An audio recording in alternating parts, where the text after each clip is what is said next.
দাদা ভাই একটু অ্যাপ্রুভ করে দাও প্লিজ।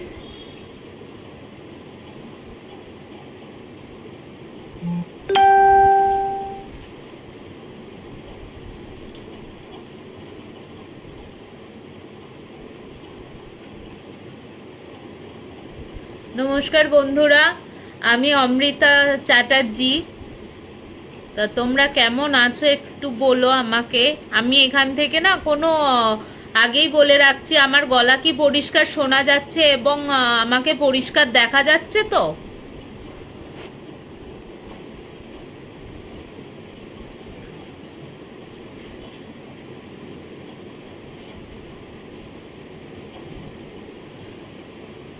আমাকে পরিষ্কার শোনা যাচ্ছে এবং দেখা যাচ্ছে?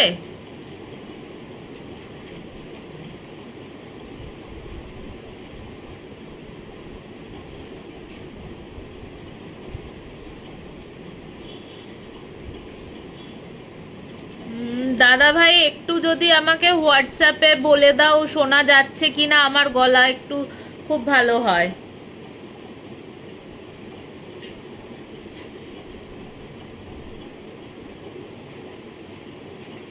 হাই বৌদি, কেমন আছো? থ্যাংক ইউ, থ্যাংক ইউ, অসংখ্য ধন্যবাদ দাদা ভাই।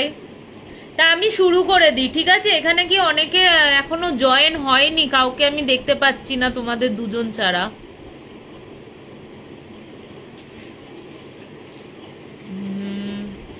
তা আমি শুরু করে দেব দাদা ভাই, আমি তাহলে শুরু করে দিই। হ্যাঁ,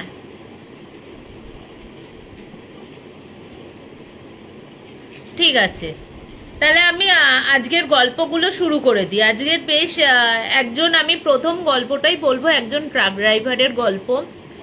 তারপরে আরেকটা বেশ ইন্টারেস্টিং গল্প বলবো, সেটা একটু বড় হতে চলেছে। সেটা হচ্ছে, আমি নাম দিয়েছি প্রেতাত্মার প্রতিশোধ।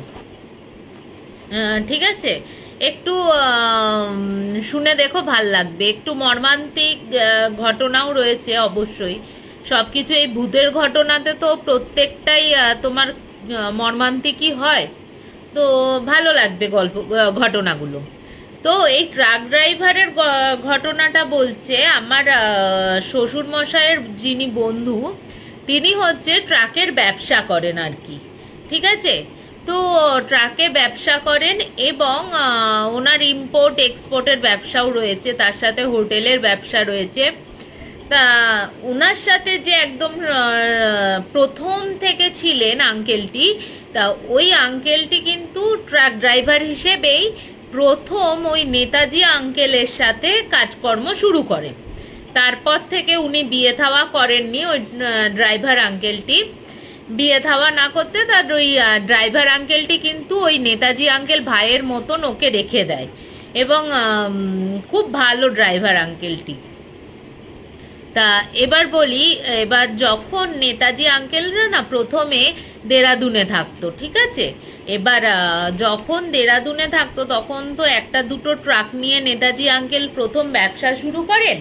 এবার যখন ব্যবসা শুরু করছে তখন ওই ড্রাইভার আঙ্কেলটিকে ওই মানে যেখানে গ্রাম আর কি, নেতাজি আঙ্কেলের গ্রাম হচ্ছে হরিয়ানাতেই, ওইখানের পাশে একজন ওই আঙ্কেলটির মা মারা যাওয়ার পর উনি খুব একা হয়ে যান দেখে ওই তখন ওই নেতাজি আঙ্কেল ওই ট্রাক ড্রাইভারটিকে ওনার কাছে নিয়ে এসে মানে ট্রাকের ইয়ে করেন। তো এবার একটা ডেলিভারি এসছে ট্রাকে, তা সেটা হচ্ছে তোমার দেরাদুন থেকে ঋষিকেশ অবধি জিনিসটা নিয়ে যাবে। ঠিক আছে, তা এবার তোমার নেতাজি আঙ্কেল বেশ দামি জিনিস আর কি। তো নেতাজি আঙ্কেল করেছে কি, নেতাজি আঙ্কেল বলেছে যে ঠিক আছে, তাহলে সকাল সকাল বেরিয়ে যাব, রাতের মধ্যে বা পরের দিন সকালবেলা আমরা পৌঁছে যাব, যদি কোনো কিছু বিপদ আপদ না হয় তো। তা এবার নেতাজি আঙ্কেল তো প্রথমে খালাসি একজনকে রেখেছে, খালাসির সাথে ওই ড্রাইভার আঙ্কেলটিও রয়েছে, ওরা তো ট্রাক চালিয়ে নিয়ে যাবে। এবার ওরা বলছে আমরা নিয়ে যাব, ওরা খুব বিশ্বস্ত আর কি। তা নেতাজি আঙ্কেল বলছে না এই এবার তোদের একা যেতে হবে না, আমি যাব, আমি সামনে গাড়ি করে যাব, তোরা আমার পেছন পেছন আয়। ঠিক আছে, এবার তোমার কিছুটা দেরাদুন থেকে ওই পাহাড়ি রাস্তার কিছুটা গিয়ে তোমার যখন একটা পাহাড়ি মানে পড়ে, জঙ্গল টাইপের পড়ে, একদিকে খাদ একদিকে পাহাড়, ওই জায়গাটা না খুব একটা ভালো না আর কি, লোকে বলে। এখন জানি না, আমরা যেহেতু মানে 2-3 বছর আগে ওই জায়গা দিয়ে এসছি তো কিছু মনে হয়নি আর কি, রাতেই হয়ে গেছিল। তো যখন ওরা অনেককাল আগের কথা বলছি এই ঘটনাটা, তা আমাকে তখন ওই ড্রাইভার আঙ্কেলটি বলছে, তো ওই আঙ্কেলটি সামনে সামনে যাচ্ছে, আমরা পেছনে পেছনে ট্রাক নিয়ে যাচ্ছি। তা যা হয় আর কি, গান শুনতে শুনতে যাচ্ছে। এবার নেতাজি আঙ্কেল কিছুটা এগিয়ে চলে গেছে। এবার ওই জঙ্গলটা যেখান থেকে শুরু হচ্ছে তার আগে নেতাজি আঙ্কেল একবার থেমে ট্রাকে বলে যে এই জায়গাটা তোরা জানলার কাঁচ ফাঁচ তুলে একদম তুলে যাবি, কেউ আওয়াজ করলে, কোথাও কিছু আওয়াজ শুনলে বা কেউ যদি সামনে এসে দাঁড়ায় তার ওপর দিয়ে ট্রাকটা চালিয়ে নিয়ে যাবি, কেউ কিচ্ছু বলবে না, এই জায়গাটা ভালো না, ওদের কিন্তু আগেই বলে দেয়।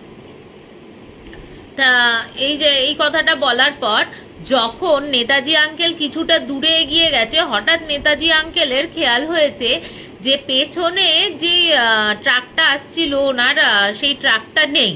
এবার উনি আবার ব্যাক করে কিছুটা পেছনে এসছেন, এসে দেখছে যে ট্রাকটা দাঁড়িয়ে আছে। এবার উনি এসে আবার ট্রাক ড্রাইভারদের ডেকে বলে যে ট্রাকটা হঠাৎ চলতে চলতে খারাপ হয়ে গেছে, এবং কিসের থেকে খারাপ হয়েছে আমি সেটা বুঝতে পারছি না। ঠিক আছে, এবার আমরা ঠিক করতে পারবো না। এবার নেতাজি আঙ্কেল বলে একটা কাজ কর, তোরা ট্রাকটাকে লক করে আমার গাড়ির সাথে সামনে যে পাবো, যে গ্রাম পাবো, মেকানিক পাবো, সেখান থেকে মেকানিক নিয়ে এসে ট্রাকটাকে ঠিক করে নিয়ে চলে যাব। তা ওরা তখন বলছে যে ট্রাকটাকে ফেলে যাব, যদি কিছু চুরি চামারি হয়ে যায়, আপনি বরঞ্চ আপনি একা যান, গিয়ে একটা কাজ করুন, আপনি নিয়ে আসুন, আমরা ট্রাকের মধ্যেই রয়েছি। তা তখন নেতাজি আঙ্কেল বারবার বলা সত্ত্বেও নেতাজি আঙ্কেল বারবার বলা সত্ত্বেও না ট্রাক ড্রাইভার কিছুতে রাজি হচ্ছিল না, খালাসিও রাজি হচ্ছে না। তখন কি করবেন, নেতাজি আঙ্কেল বলল যে তাহলে আমি চলে যাচ্ছি, তোরা কিন্তু ট্রাক থেকে আর নামবি না নিচে। ঠিক আছে, তোরা আর ট্রাক থেকে নামবি না নেবে, তুই এক কাজ করবি, যে হবে, আমি যখন আসবো, যখন ডাকবো তোকে, তোরা তখনই জানলাটা খুলে নামবি। এবার তো নেতাজি আঙ্কেল চলে গেছে।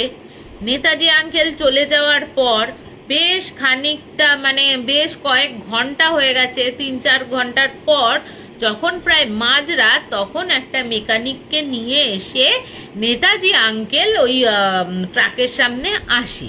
ঠিক আছে, তখন এবার নেতাজি আঙ্কেল দেখছে যে ওদের ডাকাডাকি করছে। এবার গাড়ির ওপরে যেহেতু ট্রাকটা রয়েছে, ওই ট্রাকের নিচ থেকে তো দেখা যায় লোক বসে থাকলে, এবার ওরা দেখছে যে কেউ নেই আর কি ট্রাকে। এবার নেতাজি আঙ্কেল বলছে কেউ নেই ট্রাকে, তাহলে কি হলো? এবার ওরা ডাকাডাকি করছে, ওই খালাসি বলো আর যে ড্রাইভার আঙ্কেলটি বলো, সেই ড্রাইভার আঙ্কেলটির মধ্যে কোনো সারা শব্দ নেই। এবার ওরা ট্রাকে উঠেছে, নেতাজি আঙ্কেল ট্রাকে উঠেছে, ট্রাকে উঠে দেখে ওই মেকানিকও উঠেছে, ট্রাকে উঠে দুজনে খুব করছে। ওঠার পর দেখে যে ট্রাক ড্রাইভার আঙ্কেলটি ছিল, ওই ড্রাইভার আঙ্কেলটি তখন অজ্ঞান অবস্থায় পড়ে রয়েছে। এবার ভেতর থেকে তো সব লক, কি করে করবে, সে ধুমাধুম করে প্রায় আধা ঘন্টা মারপিট, মানে দরজায় থাবড়া দিতে দিতে ওনার মানে অজ্ঞানটা থেকে জ্ঞান ফিরে আসে। এবার যখন জ্ঞানটা ফিরে এলো, তখন না বলছে ও যখন উঠে বসেছে, ও আমাদের মুখের দিকে এত ভয়ার্থ ভাবে আমাদের দিকে তাকাচ্ছে যেন মনে হচ্ছে আমরাই ভূত। এবার ওরা না, মানে ও বলছে যে আপনারা কে, আপনারা কি এরকম মানে একটা মানে জবুথবু ভাব, মানে ওরা বিশ্বাসও করতে পারছে না।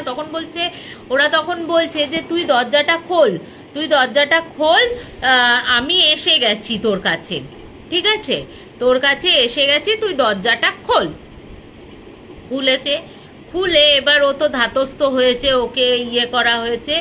ও তখন বলছে তুই কি যেতে পারবি। এবার জানতো, এবার নেতাজি আঙ্কেল জানতো যে জায়গাটায় খারাপ হয়েছে, ওই জায়গাটা খুব খারাপ, ঠিক আছে। ওই জায়গাটা থেকে তো মানুষ উধাও হয়েই যায়, মানে শোনা যায় বহু বছর আগেও অবধিও নাকি ওইখান থেকে হঠাৎ করে যদি কোনো মানুষ যাচ্ছে তাকে উধাও হয়ে যেতে দেখা যেত, ঠিক আছে। মানে গ্রামবাসীরাই দেখেছে এরকম মাঝরাত্রির বেলা যেতে গিয়ে উধা হয়ে গেছে, বা কোনো গাড়ি যেতে গিয়ে খারাপ হয়েছে, সেখান থেকে শুধু গাড়িটা পড়ে রয়েছে, মানুষগুলো উধাও হয়ে গেছে, কিন্তু কে নিত তার পরবর্তীকালে ডেড বডিও পাওয়া যেত না, পুলিশও আর ইয়ে করতো না।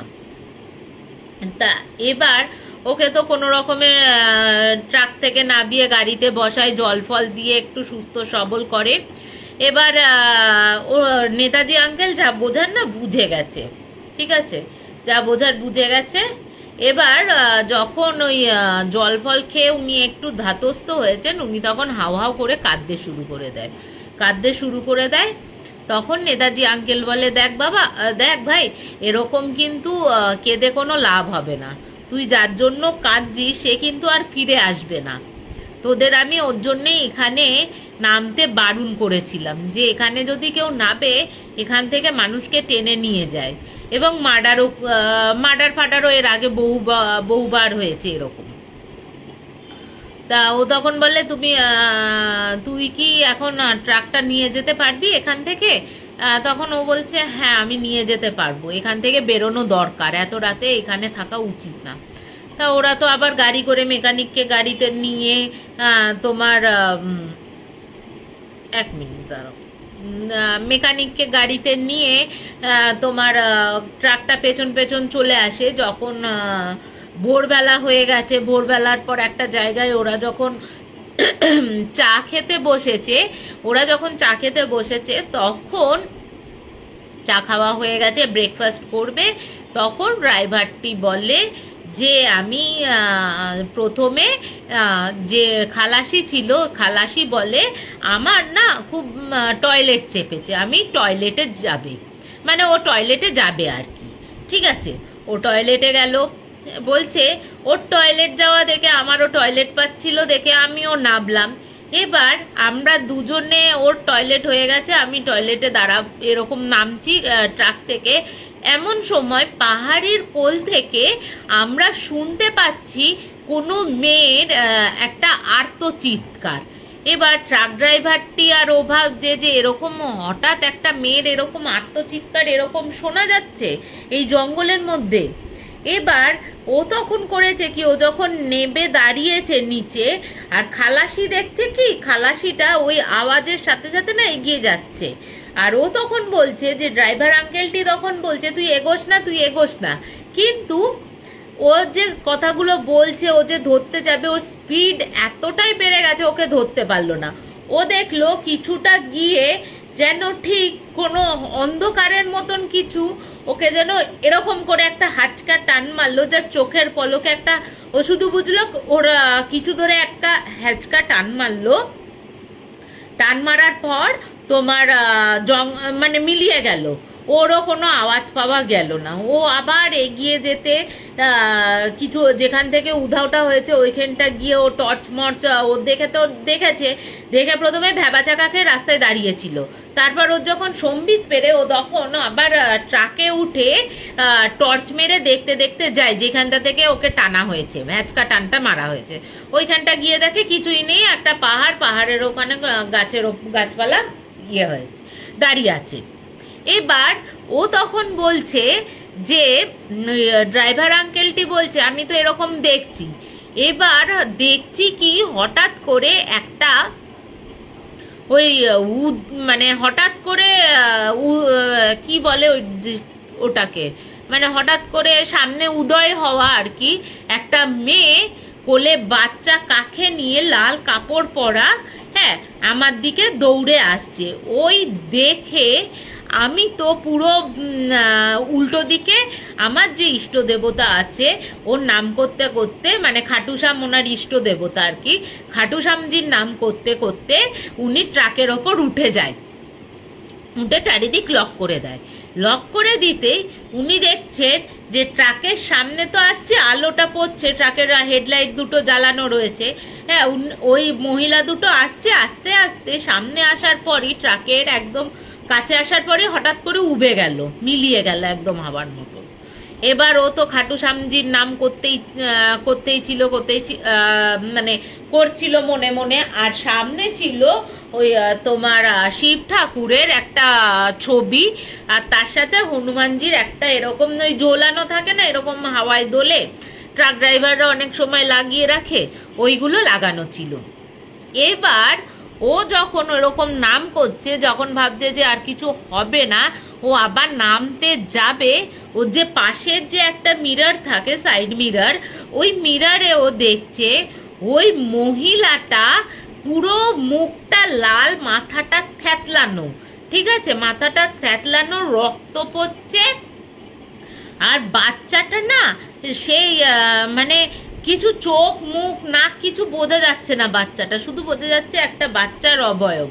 হ্যাঁ, বাচ্চাটাকে কোলেতে কাকে নিয়ে ওই পেছনে ওই লরির ইয়ের দিক থেকে দেখছে মিররে ও আসছে, আস্তে আস্তে ওর তখন দুমদুম দুমদুম করে মারছে দরজায়, আর বলছে কি একটা ভাষায়, শুধু খুন খুনও বুঝতে পারছে, ঠিক আছে, ও তো গাড়োয়ালি বলো বা ইয়ে বলো, ওখানকার পাহাড়ি ভাষা তো বুঝতে পারছে না, শুধু খুন খুন করছে। ও আর কি করবে, বলছে বিশ্বাস করবে না, পুরো ওই হাতটা না, ওই হাতগুলো লাল রক্ত মাখা হাত, ওই দিয়ে এরকম এরকম এরকম করে মারছে, দুমদুম দুমদুম করে মারছে। এবার আমি করেছি কি, নিজেকে আর ইয়ে করতে না পেরে সামনের যে শিব ঠাকুরের ছবি ছিল, ওই শিব ঠাকুরের ছবিটা নিয়ে কোনো কথা না বলে ওই জানলার মধ্যে সাঁটিয়ে দিয়েছি।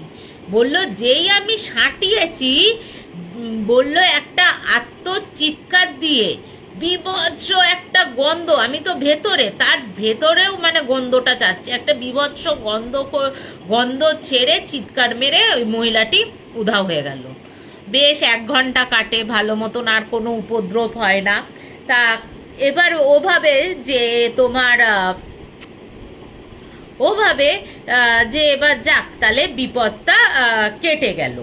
তা এবার বিপদ কেটে গেল, ও বসে আছে, ওরা সাহস হচ্ছে না যে ও আবার খুঁজে দেখবে ওর খালাসি কোথায় গেল। এবার অনেকক্ষণ হয়ে গেছে, ও এবার সিগারেট বা বিড়ি খেতে গিয়ে, মানে স্মোক করার জন্য, ও যখন জানলাটা খুলে ও আবার সাইডে দেখছে একটা লোক, খাটো ধুতি পরা, মাথায় বড় পাগড়ি, এরকম মানে পাগড়ি মতন রয়েছে, সাদা পাগড়ি পরা, আর হাতে একটা কুড়ুল এরকম কাঁধে নিয়ে আসছে। এবার ও তো তখন ভেবেছে যে যাক, তাহলে দেখা গেল যে এটা তাহলে গ্রামবাসী হবে, যাক আমার একটু মানে মানুষকে দেখে একটা হয় না যে কোনো অস্বাভাবিকতা নেই, একদম মানুষের মতন দেখতে, ওর তো একটু সাহস হয়েছে। এবার ও খেয়াল করছে, একটু দূরে ছিল, পেছন দিয়ে সাইড মিররে দেখছে। এবার ড্রাইভার আঙ্কেল বলছে যত সামনে আসছে আমি দেখছি ও তত লম্বা হয়ে যাচ্ছে। হ্যাঁ, একটা ট্রাক কতটা অনেকটা উঁচু হয় তো। এবার ও দেখছে কি, ও না ওই কুড়ুলের পেছনটা দিয়ে ঠাক ঠাক ঠাক ঠাক করে মারতে আসছে, ঠিক আছে, ওরকম আওয়াজ পাচ্ছে। আর যত কাছে আসছে ও তত লম্বা হয়ে গেছে। লম্বা হয়েছে। ওই ট্রাকের যে মানে ঘরটা রয়েছে, ওই ঘরের যে ইয়েটা রয়েছে, ও তখন এতটাই লম্বা হয়ে গেছে, ও তখন এরকম ঘাড় বেঁকিয়ে এরকম করে ওকে বাইরে আসার জন্য ডাকছে। হ্যাঁ, ওর তো হয়ে গেছে, ওই দেখে বাইরে আসার জন্য ডাকছে ওকে, ওই তো হয়ে গেছে ওর দেখে। ও ও আর কোনো কথা না বলে খাটু শ্যামজির তো নাম নিচ্ছিলই, তার সাথে ও করেছে কি আবার ওই শিব ঠাকুরের যে ছবিটা ছিল ওই ছবিটা ছাঁটিয়ে ধরেছে এরকম করে। ও আর দেখছে না, ও চোখ বন্ধ করে রয়েছে, আর ও ওরকম করে বাইরে থেকে ঠাক ঠাক টক টক করে ডেকেই যাচ্ছে আজা আজা করে। মানে ও মানে হাত দিয়ে ইশারায় ডাকছে, এক হাত দিয়ে ইশারায় ডাকছে, আর ও মুখে একটু হয়ে গেছিল। হ্যাঁ, আমি আবার এলাম, দা এরকম করে সাঁটিয়ে রেখেছে। ও দেখ এবার ও হঠাৎ করে খেয়াল করছে ওই আওয়াজগুলো আর নেই, ওই আওয়াজগুলো আর নেই। ও তখন কি করলো, সামনে ও তখন চোখটা আস্তে করে খুলে দেখছে ওই লোকটা বিশাল মানে আকৃতি নিয়ে মাঝ রাস্তায় কুড়ুল হাতে এরকম করে ওর দিকে কুড়ুলটা ছুটবে বলে এরকম ভাবে ধরে দাঁড়িয়ে আছে। ট্রাক আঙ্কেলটি বলছে। ওই দেখে ও তো আর কিছু মনে নেই, ওর ওখানেই ফেন্ট হয়ে যায়, ও অজ্ঞান হয়ে যায়। অজ্ঞান হয়ে যাওয়ার পর ও আবার যখন ওরা আসে তখন এই ঘটনাটা হয়। বলছে আজও অবধি ওরা পরে পুলিশ কমপ্লেন করেছিল, একটু প্রবলেম হচ্ছে বলে বারে বারে পজ হয়ে যাচ্ছি। তা এই খালাসির পুলিশের ইয়েতে যায়, পুলিশের কাছে গিয়ে আবার ডায়েরি ফায়েরি করে, কিন্তু পুলিশও কোনো হেল্প করতে পারে না। এবং ছেলেটি খালাসি যে কোথায় উধাও হয়ে গেল তার বডিও কিন্তু পরবর্তীকালে খুঁজে পাওয়া যায় না। তো বলা যায় আজও অবধি ওই খালাসিটি নিখোঁজ আছে। তা এটা হচ্ছে আমার প্রথম ঘটনা। কেমন লাগলো একটু আমাকে জানিও। আমি তো কমেন্টগুলো পড়তে পারছি না, এখানে কোনো কমেন্ট আসছে না, ঠিক আছে? তাই একটু আমাকে জানিও প্লিজ। এটা হচ্ছে আমার প্রথম ঘটনা।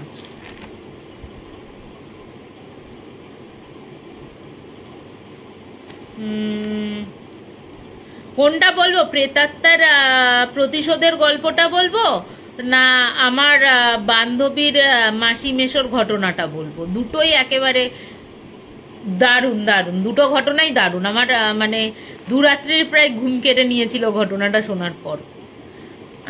কোনটা বলবো? সংযুক্তা দি বলছে বেশ ভালো লেগেছে প্রথম ঘটনাটা, থ্যাংক ইউ। রঞ্জিতা দি বলছে খুব ভালো লাগলো গো, খুব ভয়ঙ্কর ঘটনা।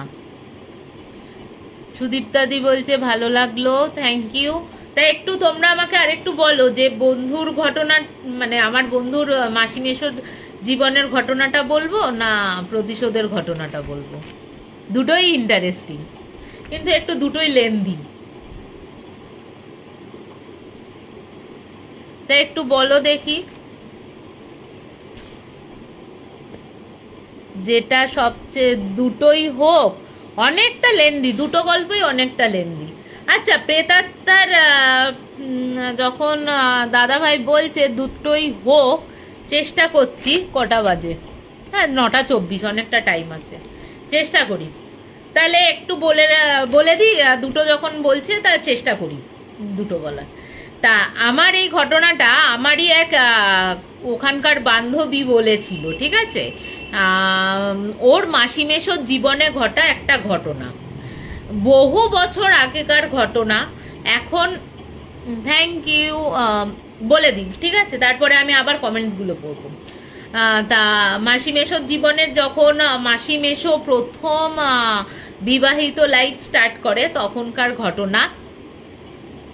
তা এবার বলি যে ওর মাসি মেশো রাজস্থানের একটা প্রত্যন্ত গ্রামে ওর মেশো পোস্ট অফিসে জব পেয়ে ওখানে চলে যায়, ঠিক আছে? প্রথমে একটা গ্রামের বাড়ি যা হয় আর কি, গ্রামের বাড়িতে ভাড়া থাকতো অল্প ইয়ে দিয়ে। তা যেহেতু বাড়িতেও মেশোর বাড়ির অবস্থাও ভালো, তা উনি ঠিক করেন যে আশেপাশে একটু কম দামে ভালো জমি পেলে উনি নতুন বউকে নিয়ে আর ভাড়া বাড়িতে থাকবেন না, মানে মাসিকে নিয়ে আর ভাড়া বাড়িতে থাকবেন না, থাকবেন হচ্ছে ওই বাড়িটা করে নিজের বাড়িতে। তা ওদের যে পিয়ন ছিল ও আর কি একটু এইসব খোঁজ খবর রাখতো। তা ওই খোঁজ খবর রাখতো। তা ও তখন কি করেছে, ওকে তখন বলে যে তোর যদি জানাশোনা কোনো ভালো জমি থাকে আর কি, তাহলে তুই আমাকে জানাস, ঠিক আছে? এবার ও তো তখন অনেক প্রায় 1-2 মাস হয়ে গেছে। ও তখন বলছে, ওই পিয়নটা হঠাৎ একদিন এসে বলছে যে পাশের গ্রামে একটা জমি আছে, সেই জমিটা খুবই কম দাম আপনার বাজেটের মধ্যেও, এবং অনেকটা জমি নিয়ে বাড়ি রয়েছে, ঠিক আছে, অনেকটা জমি নিয়ে বাড়ি রয়েছে, সরি জমি রয়েছে, তা তোমরা দেখতে পারো। তো এবার যেহেতু একটু পাহাড়ি জায়গায় ছিল ওরা, এবং ওই পাশের গ্রামে উনি যেখানে গেছিলেন জমি দেখতে, সেখানে ল্যান্ডস্কেপ এত সুন্দর, পেছনে পাহাড়, সমস্ত কিছু, গ্রামটা কিন্তু ফাঁকা ফাঁকা, ঠিক আছে, আশেপাশে ভাঙাচোরা বাড়ি রয়েছে, কিন্তু লোকজন খুব একটা নেই ওই গ্রামটা। তার পাশের গ্রামে আবার আছে কিছুটা, ওই রাস্তা, সোজা রাস্তাটা গেলেই তার পাশে আর একটা গ্রাম, ওই পাশে কিন্তু লোকজন থাকে ওই গ্রামে। তা ওই গ্রামটা দেখে না উনি একটু মানে নতুন বউকে নিয়ে টাইম স্পেন্ড করতে চান আর কি, এরকম ভাবে উনি গেছেন, ঠিক আছে। উনি ওই জায়গাটা পছন্দ করেন, এবং যার জমি ছিল আর কি ওখানে, ওই জমিটা উনি কিনে নেন, মোটামুটি যে দাম ছিল তার থেকে অনেক কম দামে উনি কিনে নেন। এবার মাসিকে বলে, আমি এরকম একটা জমি কিনে ফেলেছি, তোমাকে না জানিয়ে, তোমাকে সারপ্রাইজ দেব বলে, চলো আজকে জমিটা দেখে আসি। তা এবার মাসি তো গেছে, মাসির গিয়ে হঠাৎ যখন ওই রাস্তাটায় ঢুকছে, ও দেখছে কি, মাসি বলছে এই জমিটা, হ্যাঁ ভালো, মানে নতুন বউ আর কি, একদম 2-3 সপ্তাহ বিয়ে হয়েছে, তাকে বলতেও পারছে না তার ভালো লাগছে না জায়গাটা। এবার মেশো বলছে তোমার কেমন লাগছে বলো, এই জায়গাটার ওপর আমরা দোতলা বাড়ি করবো, এরকম এরকম ওকে বোঝাচ্ছে। তা এই করতে করতে হঠাৎ করে ও যখন ঢুকছে, ও দেখছে যে ওর ডান পাশে একটা পরিত্যক্ত বাড়ি, একদম ভাঙা চোরা বাড়ি রয়েছে, ঠিক আছে, ভেঙে চুরে পড়ে রয়েছে, কিন্তু তার বাড়িটার চারদিকে মানে যেটুকু দেখা যাচ্ছে, ওই পাশে এই পাশে এই পাশে এই পাশে করে ছোট ছোট হনুমানজির মূর্তির মন্দির করা রয়েছে।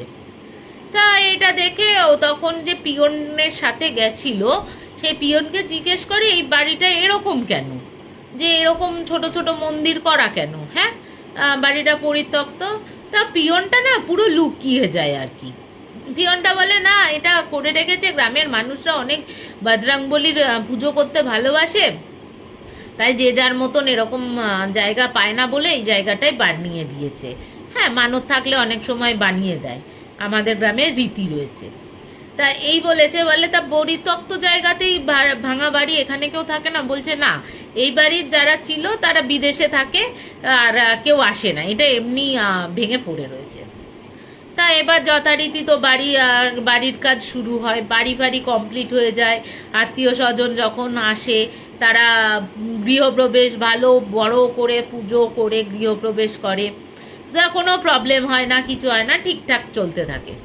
প্রায় এরপরে যখন বাড়িটা ফাঁকা হয়ে যায়, যখন মেশো কাজে চলে যাচ্ছে বা উনি একা রয়েছেন, 2জন মানুষ রয়েছে, ও সবসময় হঠাৎ করে খেয়াল করতো কি, ওই সামনের বাড়িটা থেকে কখনো আগুনের মতন গোলার মতন কিছু একটা উঠে যাচ্ছে আকাশের দিকে, কখনো মেয়েদের কান্নার আওয়াজ, কখনো গলা টিপে ধরলে গু গু করে একটা আওয়াজ হয়, ওই গলার আওয়াজ এরকম পেত, ঠিক আছে। ও প্রথমে না, ওই মাসি প্রথমে ভাবতো হয়তো ওখানে কোনো জন্তু জানোয়ারও ঢুকতে পারে, যেহেতু পরিত্যক্ত গ্রাম্য এলাকা, কিছু হয়তো করছে, তো এরকম দেখে না হয়তো মানে ভাবে যে নেশা ফেশা করতে আসে, ওই হয়তো আগুন ফাগুন জ্বালিয়ে করেছে। এরপরে তোমার ওই মাসি একদিন ছাদে উঠেছে, উঠে তখন বিকেল বিকেল পাহাড়ের কোল থেকে সূর্যাস্ত যাচ্ছে, মাসি দেখছে। হঠাৎ করে মাসির খেয়াল হলো যে ওই যে পরিত্যক্ত ভাঙা বাড়ির যে ছাদটা আছে, ওই ছাদে কেউ যেন জ্বলন্ত অবস্থায় এদিক থেকে ওদিক করছে, ঠিক আছে। এবার মাসি না ভালো করে দেখছে। এবার মাসির বাড়িটা কি, সামনে বাগান, আমি বলে রাখি সামনে বাগান, অনেকটা জায়গা নিয়ে বাগান, পেছনে বাগান আছে, মানে খুব সুন্দরভাবে বাড়িটা তৈরি করেছে, দোতলা বাড়ি, তার উপরে ছাদ, হ্যাঁ, সামনে চওড়া রাস্তা, গ্রামের যেমন রাস্তা হয় ভালো রাস্তা আর কি, তার অপোজিটেই বাড়িটা, তার সামনে আবার মন্দির ফন্দির করা। তা এবার ও তখন বলছে যে মাসি বলছে আমি অনেকক্ষণ ধরে কিন্তু দেখছি জিনিসটা, যে দৌড়াদৌড়ি ধাপাধাপি করছে। এবার আমি ভাবছি আমি কি চোখের ভুল দেখছি, তখনও কিন্তু সূর্য পুরোপুরি অস্ত যায়নি, সূর্য অস্তটা যাচ্ছে আর কি, তখনও সূর্য রয়েছে। এবার বলছে দিনের আলো রয়েছে। এবার রাজস্থান সাইডে না গরমকালে না মানে রাত 8টার দিকে যারা থাকে মোটামুটি তারা রাত 8টার দিকে, আমার ওখানে তো রাত 8টাতে সন্ধে হয়, ঠিক আছে, গরমকালে। এবার তখনও বলছে যে এরকম সন্ধেবেলা এরকম দেখছি। এবার ও করেছে কি, যেই ও যখন ও স্টপ হয়ে দেখছে, মাসি স্টপ হয়ে দেখছে, থ্যাংক ইউ জয়েন করার জন্য। তো যখন দেখছে যে মাসি দাঁড়িয়ে স্থির হয়ে দেখছে, হঠাৎ করে দৌড়াদৌড়ি থেমে গিয়ে মাসি দেখছে ওই জ্বলন্ত মানুষটা একদম ওর দিকে ঘুরে দাঁড়িয়েছে। ঘুরে দাঁড়াতেই ও তখন দেখছে চোখ দিয়ে যেন আগুনের গোলা, ও তো জ্বলছে, চোখও যেন ওর সাথে লাল আগুন যেন বেরোচ্ছে, আগুনের ভাঁটা যেন বেরোচ্ছে চোখ দিয়ে এরকম। ওই দেখে মাসি তো চিৎকার করে নিচে চলে আসে। এবার তখনও মেশো আসেনি, সে তো ভয়ে কি করবে, ভয়ে সিধা ঠাকুর ঘরে গিয়ে বসে নাম জপ করতে শুরু করে দিয়েছে। এবার তখনকার দিনে তো আর তো এখনকার দিনের মতন অত ফোন ছিল না, মোটামুটি ধরো আজ থেকে 60-65 সালের কথা বলছি, তখন আর কোথায় ফোন আমাদের। এবার মাসি এসে ঠাকুর ঘরে বসে আছে। এবার যথারীতি মেশো এসছে, মেশো এসে তো দরজা খটখট করছে। এবার ও ভয় পাচ্ছে, যদি সামনে থেকে এগিয়ে আসে, ওই যদি জ্বলন্ত চোখটা দেখতে পায়। হ্যাঁ, এবার তখন মেশো অনেকক্ষণ দরজা ধাক্কাচ্ছে দেখে এবার মেশো চিৎকার করছে, কি গো কি হয়েছে, দরজাটা খোলো, দরজাটা খোলো। এবার ও বুকে সাহস নিয়ে বেরিয়ে দরজাটা খুলেছে। খুলে তো ভয়ে একেবারে চিৎকার, আমি এই বাড়িতে থাকবো না, হ্যাঁ তোমাকে প্রথমেই বলেছিলাম এই জায়গা কেনার আগে না।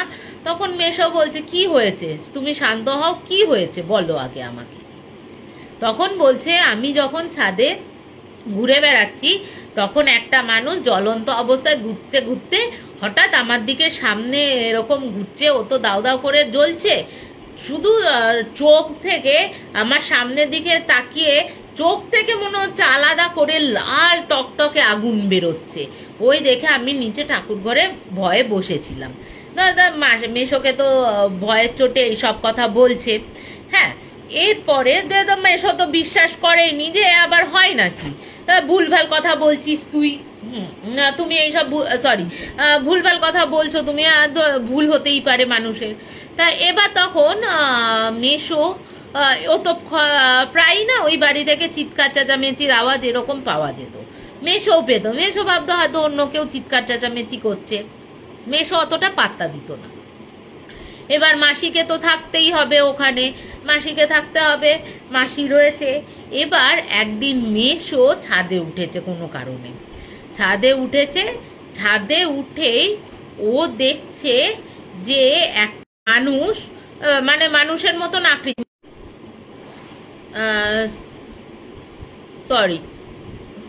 তো মানুষ বোঝা যাচ্ছে। ও কি করলো, আর একটা মানুষকে ও ছাদে দেখতে পাচ্ছে, মানে ওই অবয়বের মতনই দেখতে পাচ্ছে, মানে কোনো ছেলে বা মেয়ে কিছু না। ও দেখলো কি ওই পেছন থেকে ওই মানুষটা গেল, গিয়ে পেছন থেকে একটা দড়ির মতন কি নিয়ে এরকম ভাবে ফাঁস দিয়ে ওকে মাটিতে শুয়ে এরকম ইয়ে করে মেরে ফেললো। ওই দেখার পর আর চিৎকার করে ওঠে, চিৎকার করে উঠতেই ও তখন দেখছে কে এরকম করছিস, এরকম চিৎকার করে ওঠে মেশো। হ্যাঁ, মেশো চিৎকার করে উঠতে যে মারছে সে পেছনটা ঘুরেছে, ঘুরে ও শুধু দেখছে, মেশো দেখছে ওই ছাদে, হ্যাঁ কি করলো, ওই ছাদ থেকে কিছুটা পেছনে সরে গেল, আর সরে গিয়ে আস্তে আস্তে লম্বা হতে শুরু করলো।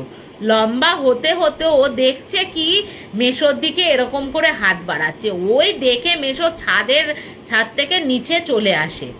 ছাদ থেকে নিষেধ চলে এসে মাসিকে সব কথা জানায় যে তুমি যা বলেছো ইয়ে।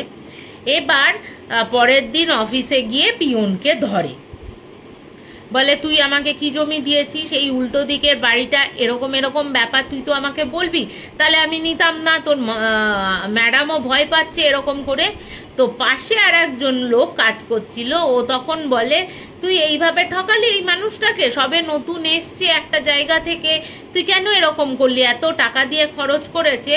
তবে মাসি মেশোকে বলছে, তবে স্যার একটা কথা বলি, ওরা কিন্তু ওই আপনাকে ওই ভেতর থেকেই ভয় দেখাবে, মানে বাড়িটার ভেতর দিয়েই যা ইয়ে করার করবে, আপনাদের বাড়িতেও আসতে পারবে না, কিছুই করতে পারবে না, কারণ ওই জায়গাটা ইয়ে করা আছে, মানে হনুমানজির ছবি দিয়ে পুরো বাড়িটা ঘেরা রয়েছে। এবার ও তখন বলছে যে বাড়িটার কি কাহিনী, তখন বলছে ওই বাড়িতে 10 জনের একটা ফ্যামিলি থাকতো, মা বাবা কাকা কাকিমা দাদু ঠাকুমা সবাই মিলে 10 জনের একটা ফ্যামিলি তাদের বাচ্চা কাচ্চা নিয়ে থাকতো। এবার যে ওদের যে বড় ছেলে ছিল আর ছোট ছেলে, ওই বাড়ির 2 ছেলে আর 3 মেয়ে, ঠিক আছে, এই 5 জন ইয়ে। এবার মেয়েদেরও কিন্তু সেইবার ও ডেকে এনেছিল বড় ছেলে, তা সেই করে হচ্ছে 10 জন, বোনেদেরও ডেকে এনে 10 জন ফ্যামিলিতে। আর ছোট ছেলে বাইরে চাকরি করতো, মানে রাজস্থানের বাইরে চাকরি করতো, ছোট ছেলে আসতে পারেনি কাজের জন্য। তা এবার করেছে কি, এই বড় ছেলের মাথায় কি হয়েছে জানে না, হঠাৎ করে ওরা গ্রামবাসীরা, তখন আশেপাশের যারা গ্রামে থাকতো, ওই বাড়ির সামনের যে রাস্তাটা আছে ওই রাস্তায় দৌড়াদৌড়ি করছে আর চিৎকার করে বলতে থাকে 9 জনকে আমি শান্তি দিয়ে গেলাম, ওদের শান্তির জন্য ওদের আমি মেরে ফেলেছি। এবার গ্রামবাসীরা তো ভোরবেলা উঠে যায় চাষবাসের জন্য, ওরা তখন তো ওকে বলছে কি বলছিস, এইসব কথা, কাকে মেরে ফেলেছিস, কিসের শান্তি, ও ওইসব কোনো উত্তর না দিয়ে ওদের শান্তির জন্য 9 জনকেই মেরে ফেলেছি বলতে বলতে গায়ে কেরোসিন ঢেলে ও পুরো চোখের সামনে ও জ্বলন্ত অবস্থায় ধরে যায়। হ্যাঁ, এতটাই ও মানে কেরোসিন দিয়ে নিজেকে ভিজিয়েছিল, সাথে সাথে ওখানে যে লোকজন এসে উদ্ধার করবে ওকে নিয়ে যাবে, ওকে সেটাও পারেনি, ও কিন্তু রাস্তাতে পড়েই মারা যায়। এবার গ্রামবাসীরা ভেতরে যায়, পুলিশকে খবর দেয়া হয়, গিয়ে দেখে কাউকে গলা টিপে মারা হয়েছে, কাউকে সিলিংয়ে ঝুলিয়ে দেওয়া হয়েছে, কাউকে বিষ খাওয়ানো হয়েছে, কাউকে, হ্যাঁ সরি একটু ইয়ে করে দিই, হ্যাঁ আমি আর থাকতে পারছি না, পরে শুনে নেব। হ্যাঁ অবশ্যই সংযুক্তা দিই, কোনো অসুবিধা নেই, তুমি গেস্টদের অ্যাটেন্ড করো প্লিজ, তো শুনে নিও, রেকর্ডটা শুনে নিও। তা এবার বলি, এইসব দেখে গ্রামবাসীরাও হতবাক হয়ে যায়, পরে পুলিশ এসে তো বডিগুলো নিয়ে চলে যায়। এবার ওদের যে বাড়ির ছোট ছেলে আছে তাকে খবর দেয়া হয়, ঠিক আছে, তাকে খবর দেয়া হয়, তাকে খবর দিয়ে তখন ওই ছোট ছেলে এসে কাজকর্ম করার জন্য, মানে এতজনের মৃত্যু হয়েছে তো কাজ তো করতেই হবে, তা কাজ করার জন্য ওই বাড়িতে থাকে। এক রাত্রিরও ওই ছেলেটি নাকি থাকতে পারেনি, মানে মাঝরাত্রির বেলা ও পাগলের মতো ছুটে বেরিয়ে এসে মানে ও কারুর দিকে না তাকিয়ে ওই রাত্রির বেলা একটা গ্রামের বাড়িতে গিয়ে দমাদুম দরজা ইয়ে করে, বলে আমাকে বাঁচান, ওরা আমাকে থাকতে দেবে না, ওরা আমাকে মেরে ফেলবে। ও আর ওই বাড়িতে ওই যে পরের দিন চলে গেল, ওই বাড়িতে যে জিনিসপত্র নিয়েছে কোনো কাজকর্মও করলো না, কিচ্ছু করলো না, ও যে সেই যে পালিয়ে গেল, আজও আর ওই বাড়িতে ফিরে আসেনি। এরপর গ্রামবাসীরা যখন যখন কাজকর্ম হলো না, তা গ্রামবাসীরা কি করলো, নিজেদের মতন করে ছোটখাটো একটা আয়োজন করে ওদের ঠিকঠাক ব্যবস্থা করলো, মানে ওদের আত্মার শান্তি কামনা করলো আর কি। এরপরে যখন ওই আত্মার শান্তি কামনা করার সেই দিন থেকেই গ্রামবাসীদের ওপর অত্যাচার শুরু করলো। কি অত্যাচার, কখনো কারোর গরু চুরি হয়ে যাচ্ছে, কারোর মোষ চুরি হয়ে যাচ্ছে, কারোর কখনো বাচ্চা আধমরা অবস্থায় পাওয়া যাচ্ছে, কখনো মুরগি খাওয়া অবস্থায় পাওয়া যাচ্ছে, এরকম ভাবে যেতে থাকলো। এবার ওই রাস্তা দিয়ে যারাই যেত তারাই দেখতো কি ওই বাড়ির সামনে ওই 9 জন যে অবস্থায় বডি পাওয়া গেছে ইভেন আর ওই জ্বলন্ত বড় ছেলেটিকে ওরা দেখতে পেত। এরপর থেকে তো গ্রামবাসীরা এত অত্যাচার ওরা শুরু করলো, গ্রামবাসীরা ভয়ে আর একটা জায়গায় পালিয়ে যেতে শুরু করলো। আস্তে আস্তে পুরো গ্রামটা খালি হতে শুরু করেছিল। এবার যিনি গ্রাম পঞ্চায়েত আছে, গ্রামের যে প্রধান আছে, তারা ঠিক করলো ওই জায়গাটায় তান্ত্রিক ডেকে একটা ইয়ে করবে, মানে তান্ত্রিক ডেকে একটা ওই জায়গাটা বাঁধিয়ে দেবে। তা সেই দেখে গুণিনকে ডাকা হয়, গুণিন আসে, তান্ত্রিক আসে। হ্যাঁ না, প্রথমে তান্ত্রিককে ডাকা হয়, তান্ত্রিক আসে, তান্ত্রিক এসে কি ভুজুং বাজুং দিয়ে কাজকর্ম করে, উনি যখন চলে যাচ্ছে, গিয়ে যখন ওরা দেখছে, গ্রামবাসীরা দেখছে উনি চলে যাচ্ছেন এবং গ্রামবাসীরা বলেছে আর কোনো প্রবলেম হবে না, যা করার করে যাচ্ছে, উনি তো ওনারা যা দক্ষিণা ছিল নিয়ে চলে যাচ্ছেন। বলল বিশ্বাস করবে না কোথা থেকে এত বড় একটা পাথর ওনার ডিরেক্ট মাথার ওপর পড়লো, পুরো থ্যাতলা হয়ে গেল মাথাটা, ওখানেই ওই তান্ত্রিকটি মারা গেল। এরপরে বেশ কিছুদিন বাদে আর একজন গুণিন এলো, গুণিনকেও একই অবস্থায় মরে পড়ে থাকতে দেখা গেল এবং বিভৎস অবস্থায়, তাকে আবার তো ঘাড় মোটকানো অবস্থায় মানে বাড়ির সামনেটায় পড়েছিল, ঠিক আছে। এরপরে 4 জন তান্ত্রিক হঠাৎ করে উদয় হলো। ওরা বলল যে আমরা পুরো গ্রামটাকে বাঁধিয়ে দেব, কিন্তু আমাদের শর্ত আছে যে গ্রামটাকে মানে গ্রামের কোনো, আমরা যখন কাজ ক্রিয়াকর্ম করব তখন যেন কোনো গ্রামবাসী আমাদের ডিস্টার্ব না করে, আর গ্রামবাসীরা যেন দরজা জানলা এঁটে বসে থাকে। এবার সন্ধ্যের পর পুরো গ্রামবাসীরা তো তাই করলো। তাই করার পর হঠাৎ করে যখন মাঝরাত্রির বেলা হয়ে, না একটু ভোর ভোর আলো ফুটবে এমন সময় 2 তান্ত্রিকের চিৎকার, আমাদের বাঁচাও, আমাদের বাঁচাও। এবার তো ওরা গ্রামবাসীরা যারা ছিল তারা দৌড় খুলে এসছে। আসার পর তখন তোমার করলো কি, দেখছে যে ওরা ভয়ে থরথর করে কাঁপছে, আর গ্রামবাসীদের হাতে পায়ে বলছে আমাদের যে 2 জন সঙ্গী আছে ওই 2 জন সঙ্গীকে খুঁজে পাওয়া যাচ্ছে না, আমাদের সাথেই কাজ করছিল, তারপর থেকে যে সেই যে উধাও হলো, কোথায় উধাও হলো খুঁজে পাচ্ছি না। এবার গ্রামবাসীরা খোঁজ করছে, ওই বাড়ির ভেতর ঢোকে, বাড়ির পেছনের দিকে গিয়ে দেখে একজনের বডি, ওই পেছনে একটা কুয়ো ছিল, ওই কুয়োর মধ্যে ভাসছে, আর একজনকে এইখান থেকে মাংস খুবলে আর্ধেক মাংস কেউ যেন ছিঁড়ে খেয়েছে, এরকম অবস্থায় একটা গাছের ডালের ওপর এরকম মানে আধজোলা অবস্থায় ফেলে রেখেছে। এই দেখে তো ওদেরও হয়, পুলিশকে আবার খবর দেয়া হয়, পুলিশ আসে, এসে পুলিশ তো বডি দুটো নিয়ে যায়, ওরা তো চলে যায়। তো এবার ঠিক করে যে এতগুলো যখন মৃত্যু হচ্ছে, গ্রামেও আর কেউ থাকতে চাইছে না, আমরা এক কাজ করি যে এই ছোট ছোট হনুমানজিকে আমরা স্থাপন করি। তারপরে ওই ছোট ছোট মন্দির, ওখানে ওই বাড়িটার চারপাশে না ওরা ছোট ছোট মন্দির করে একটা গোল মতন ওদের একটা হনুমানজি করে দেয়, মানে রক্ষা করে দেয়। তো এরপর থেকে দেখা যায় যে ওই গ্রামটার অত্যাচারটা কমে গেছে, কিন্তু ওই বাড়ির সামনে দিয়ে গেলে গা ভারী হয়ে যাওয়া, আওয়াজ পাওয়া, দেখতে পাওয়া এইসব হয়, কিন্তু ও বাইরে বেরিয়ে আসতে পারে না সে হনুমানজির যে মন্দিরটা রয়েছে তাকে স্থাপন করার জন্য। তা মাসিদের বলা হয় যে মাসিরা তো পরে শোনে, পরে উনিও ওদের ঘর বাড়ি পুরো বাঁধিয়ে দেন, কিন্তু বলে যে ওই বান্ধবী ওই মাসির বাড়ি গেছে, বলছে সত্যি ওই বাড়ি থেকে আওয়াজ হয়, এখনো দিয়ে এত উন্নত হয়ে গেছে, আশেপাশে বড় বড় বিল্ডিং হয়ে গেছে, বাড়ি আছে, গ্রাম আর গ্রাম বলে মনে হবে না ওই জায়গাটা, কিন্তু ওই বাড়িটা আজও অবধি কিন্তু পরিত্যক্ত অবস্থাতে ওরকম ঘেরা হনুমানজির মন্দির দিয়ে আটকানো রয়েছে, এবং ওই বাড়িতে আজও অবধি নাকি ওই আওয়াজ শোনা যায় এবং দেখাও যায়।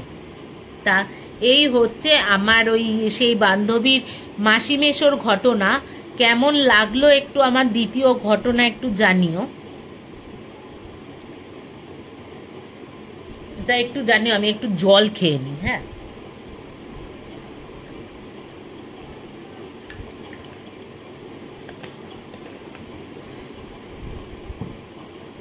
তা দ্বিতীয় ঘটনাটা কেমন লাগলো জানিও। তাপসীদি বলছে একটু দেরি হয়ে গেল, বাড়িতে গেস্ট এসে গেছিল। ও কোনো ব্যাপার না, আসতেই থাকে। আমিও ভেবেছিলাম, আমি একটু বেরিয়েছিলাম, ভেবেছিলাম ঠিক টাইমে হয়তো লাইভ করতে পারবো না। সোমশুভ্রদা বলছে, দাদাভাই বলছে খুব ভয়ঙ্কর। তা ভাবো তোমরা যে ওরকম মাসি মেশো দেখছে জ্বলন্ত অবস্থায়, ওরা এখনো আওয়াজ পাচ্ছে। বাবা বিশাল স্ট্যামিনা ওই বাড়ি ছেড়ে। তো যতই আমি থাকি না কেন প্যারানর্মাল সোসাইটি অফ ইন্ডিয়াতে, ভাই আমি ওই বাড়িতে থাকতে পারতাম না।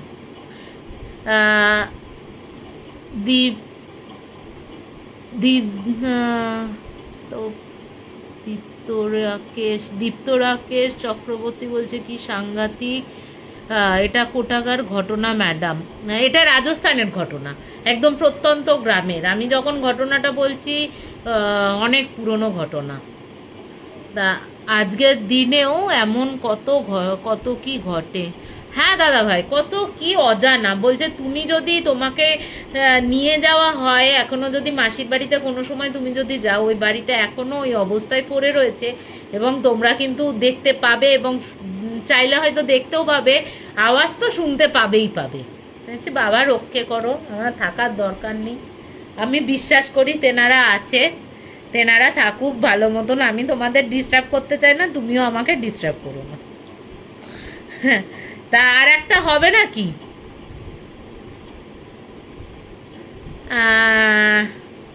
এই প্রেতাত্মার প্রতিশোধটা বলবো না অন্য দিন লাইভে বলে দেবো? একটু বলো দেখি।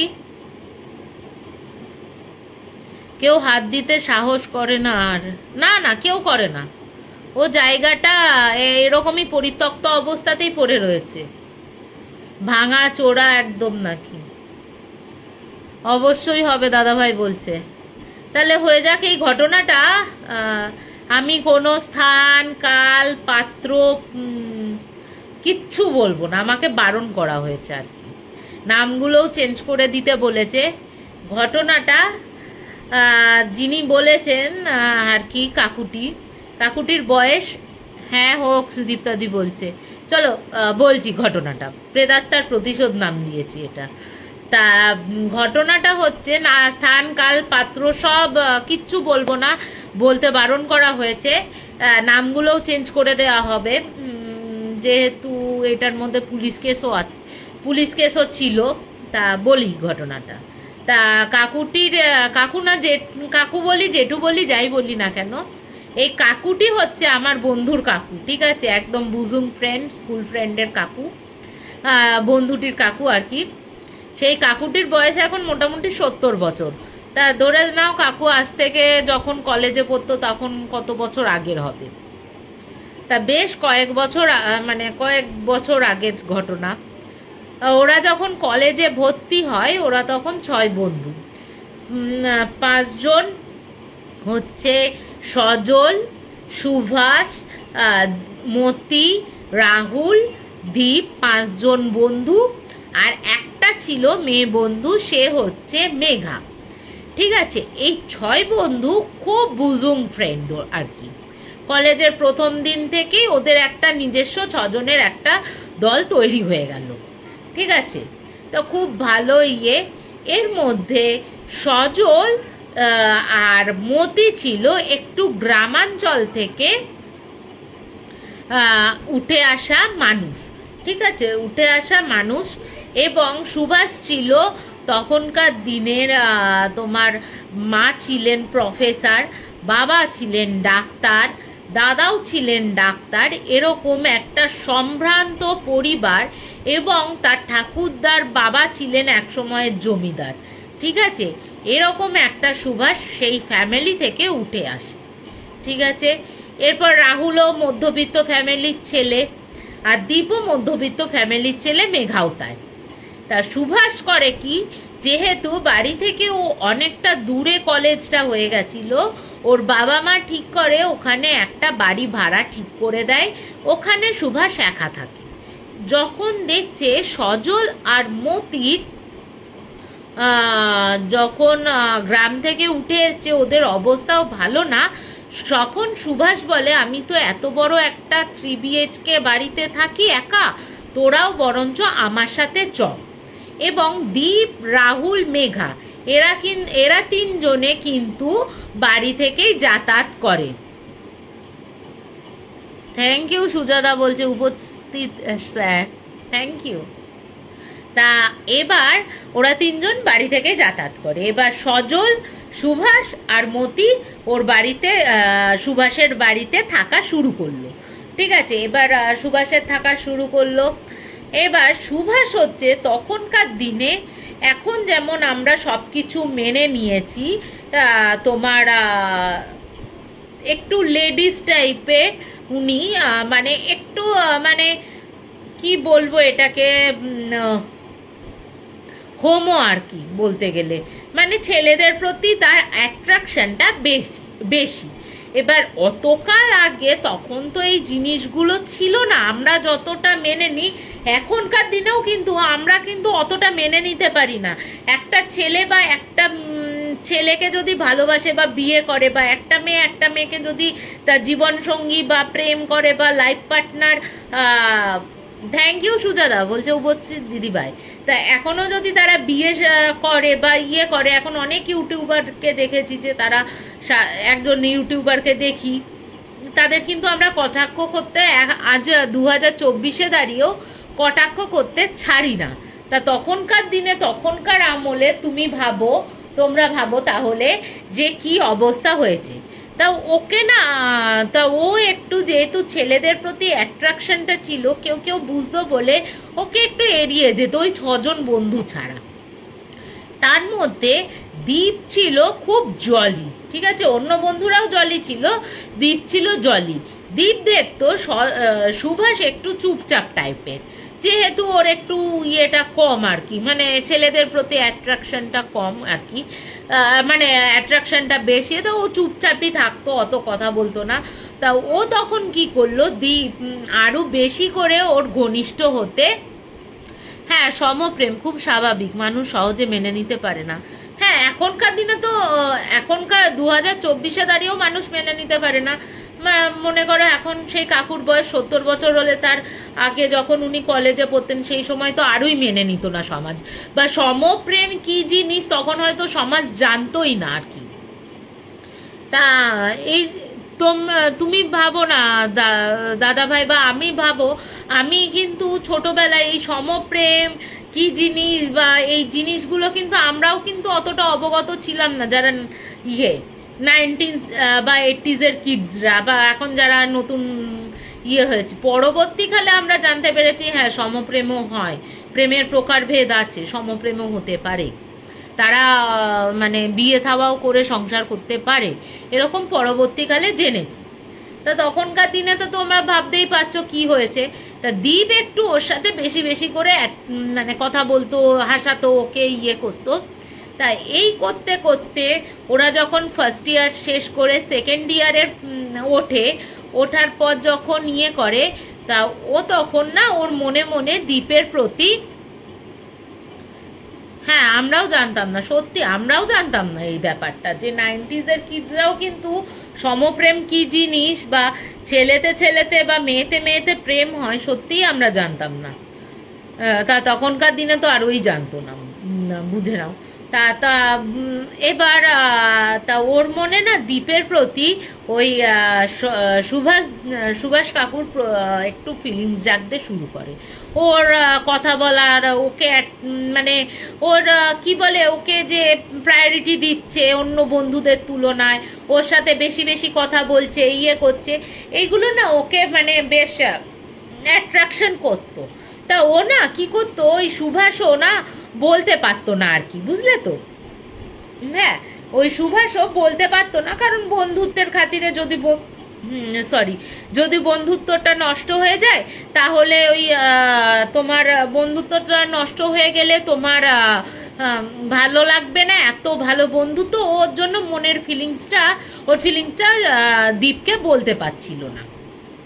তো এই মনের ফিলিংসের কথাটা কিন্তু আবার সজল আর মতি কিন্তু জানতো, ওরা খালি ওস্কাতে থাকতো।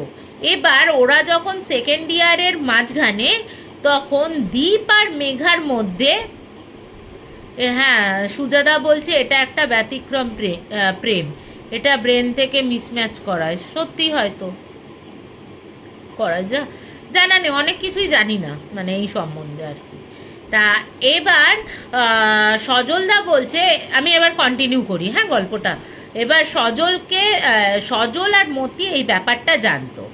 এবার সজল আর মতি ছিল একটু কূটনীতি টাইপের, মানে ওকে খালি উস্কাতো, তুই দীপকে বল, তুই দীপকে বল, তুই দীপকে বল।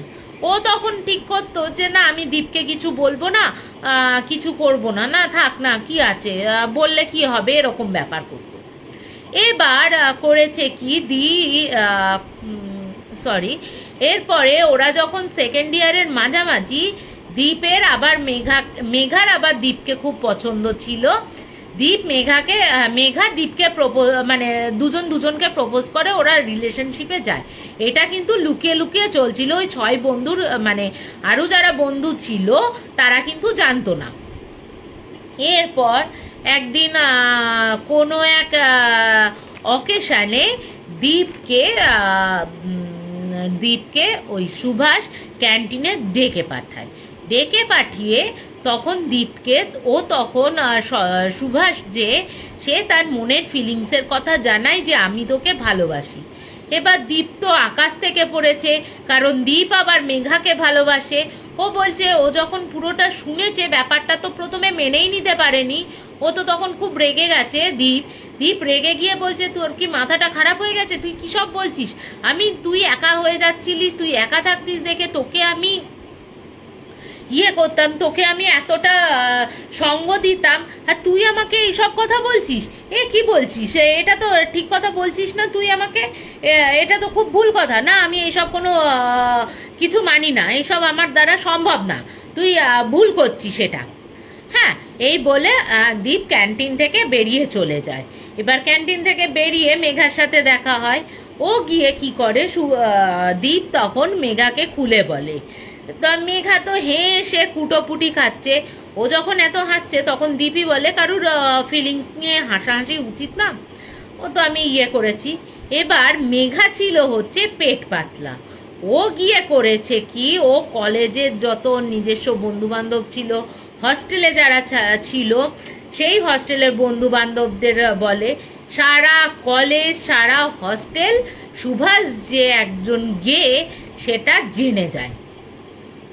এটা কিন্তু এই কাহিনীটা কিন্তু আবার ওই সজল, মতি, সুভাষ, দীপ, রাহুল যে বলছে আর কি, যে কাকুটা, সেই কাকুটা কিন্তু জানতো না এই ব্যাপারটা। ওই 5 জন ছেলে বন্ধু জানতো না যে মেঘা এই কাজটা করেছে। পরের দিন যখন সুভাষ আসে, ওরা 5 জন আসে কলেজে, তখন দেখছে সবাই মুচকি মুচকি হাসছে, এবং এই কথাটা এতটাই রটে যায় কানে যে স্যারদের পর্যন্ত কানে চলে যায়, প্রফেসরদের পর্যন্ত কানে চলে যায়। একটা বিচ্ছিরি ব্যাপার হয়। রোজ দিন সুভাষকে বিভিন্নভাবে অ্যাটাক করা হয়, বিভিন্নভাবে কথা শোনানো হয়, হাসাহাসি করা হয়। এই দেখতে দেখতে ও তো ভাবে দীপ ছাড়া আর কেউ জানবে না, দীপই বলেছে, ও তো মনে মনে ওটাকেই ভেবে নেয়। ও কিন্তু তখন যখন এরকম হচ্ছে, ও কিন্তু দীপের সাথে কথা বলা বন্ধ করে দেয়, মানে সুভাষ দীপের সাথে কথা বলা বন্ধ করে দেয়। ঠিক আছে, ও তখন কি করে, ও তখন কলেজে আসা বন্ধ করে দেয়, একটা ঘরে বসে কান্নাকাটি করতো, যে হাসাহাসি করতো বলে বন্ধুরা মানে কলেজের সবাই হাসাহাসি করতো। এমনকি প্রফেসররাও ওকে কিন্তু তির্যক নজরে দেখতো এবং উল্টোপাল্টা মন্তব্য করতো।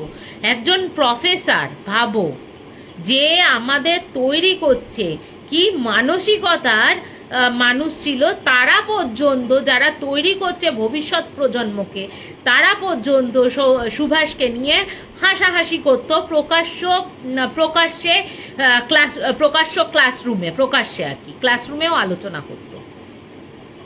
এরপরে তোমার সুভাষ তো ঠিক করে যে এই অত্যাচার ও নিতে না পেরে ও ঠিক করে বাড়ি চলে যাবে। এবার প্রমাদ গণে হচ্ছে সজল আর মতি, ঠিক আছে। এবার ও দেখে যে সজল আর মতি ভাবে যে সুভাষ যদি চলে যায়, আমাদের যে খাওয়া পড়া থাকার জায়গাটা সেটা আমাদের চলে যাবে, আমাদের যে খরচগুলো, বইপত্র হোক, আমাদের যে হাত খরচ, সেটা সুভাষই খরচ চালাতো, সেটা বন্ধ হয়ে যাবে। ওরা তখন প্রমাদ গুণে করে কি হচ্ছে তোমার ওকে আবার শুরু করে না, একদিন ওকে বোঝায় যে ওরা প্রথমে সলা পরামর্শ করে, কারণ মতি আর সজল থাকতো একটা ঘরে, সুভাষ থাকতো আর একটা ঘরে। ওরা সারা রাত, এবং ওরা কিন্তু মদও খেত, ঠিক আছে, ওরা মদও খেত। একদিন ওরা মদ ফদ নিয়ে এসে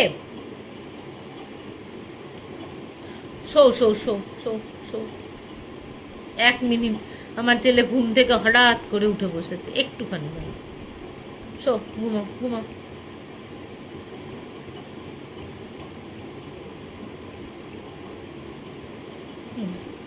একটু দাঁড়াও, একটু জুড়ে দিয়েছি তাহলে মশাটা। হঠাৎ করে আমার ছেলে উঠে বসেছে গল্পের মাঝখানে, ভয় পেয়ে গেছিলাম, আবার একটু ঘুম পাড়িয়ে দিলাম ওকে। তা সরি, একটু মাঝখানে ডিস্টার্ব হলো।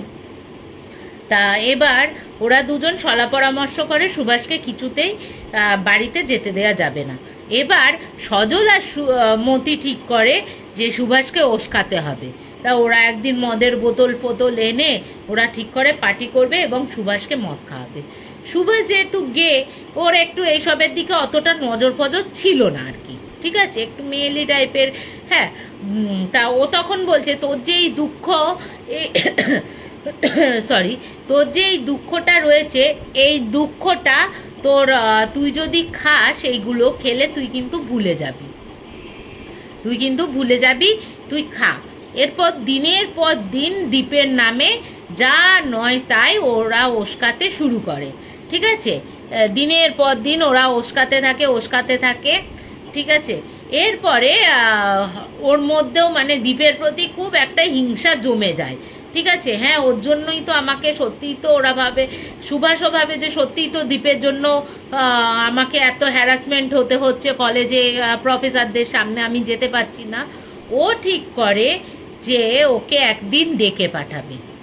এবার ওরা তিনজনে ঠিক করে যে দীপকে যে করে হোক এই পৃথিবী থেকে সরিয়ে দিতে হবে। তখন ওদের মাথায় এসছে, মানে মাল খেতে খেতেই, মাতাল অবস্থাতেই। তা যেমন কাজ তেমন ভাব। ওরা আবার কলেজে যায়, কলেজে গিয়ে বলে সুভাষ একদিন তোর কাছে ক্ষমা চেয়েছে, তুই একটু ওর বাড়িতে চ। এবার দীপকে বলেন সুভাষ, এরপর দীপ বলে আজকে তো আমি যেতে পারবো না, কালকে আমি যাবো দীপের বাড়ি, সুভাষের কাছে। কালকে যথারীতি যায়। এবার ওরা কিন্তু কেউই ছিল না, মতি আর সজল ছাড়া আর সুভাষ ছাড়া ওরা তিনজনে কিন্তু কেউ মদ খেত না। এবার ওরা তখন মদের বোতল ফোতল নিয়ে এসে পার্টি ফাটি করবে, এরকম অবস্থায় বসে রয়েছে।